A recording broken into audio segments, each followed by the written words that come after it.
In this video, I'll show you how to cancel Peacock subscription on Roku TV. Step 1.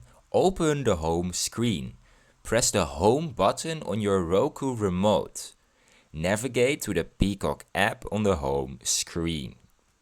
Step 2. Access the options menu.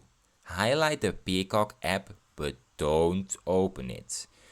Press the star options button on your remote. Step 3. Manage your subscription. Select Manage Subscription from the options menu. You will see details of your current subscription plan. Step 4. Cancel your subscription.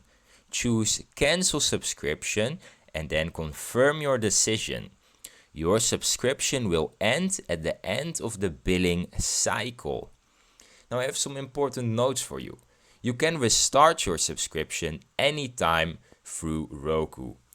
Make sure to cancel before the next billing date to avoid extra charges. And that's it. Thanks for watching. If you found this guide helpful, subscribe. If you have any more questions, leave them down below.